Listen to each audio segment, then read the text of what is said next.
السلام عليكم ورحمة الله. وبدك توبيانك أو أتاريوايو ودك السعودية عربية أو مرايو بورهاس wadadii hore oo dadka la doorsan jiray oo xilligii Afrikaanka markii la wada jiray oo dadka la marsi jiray ayuu marayaa wiilka Mustafa Ibrahim baa waa Ethiopian wuxuu marayaa wadadii hore meeshaas ayuu wuxuu ka galayaa Yemen asaga iyo asxaabtiisa oo maraya wadadaas taariibkana dib xoog la kala kulmaayo oon raadino noloshu ku jira nolol dhaanto dhibkan saxarahan iyo waxaan uu sii marayaa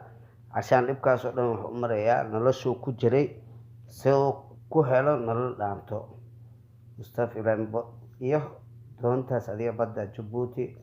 oo saasay tahayna oo ka horeeyo magafihii oo dhinaca Yemen oo qabsanayo maxaa la dhahaa lacag oo ka rabay saasay tahay yarkaan wiilka Mustafa la dhahayo wuxuu ka sheekeeyay inuu magafa qabsaday oo dhaawac lugta ka soo gaaray oo Mustafa magafa dhaawacaas ka soo gaarsiiyay codiisa iyo jamaacadiisa wax ku aruursheen Yemen ayuu joogaa soona alqaras oo ka soo tagay adiga hadda meesha joogo waa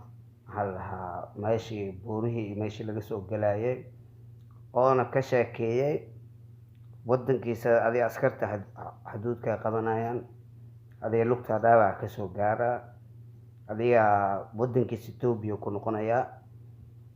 asagoo maxal ahaa adiga wadankiisa Itoobiya iska noqday wuxuu leeyahay dhaawac soo kareysana wadankiisa waa loo celinaa isagoo ka sheekeynaya waa kana dhahayo wadankeyga ayaa iska joogaya taariib iyo meel kale uma socdo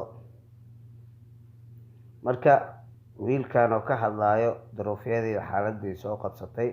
waa Ethiopian dhaawacaas soo gaar haddana baladkiisa joogaa marka wuxuu ka hadlayaa wuxuu leeyahay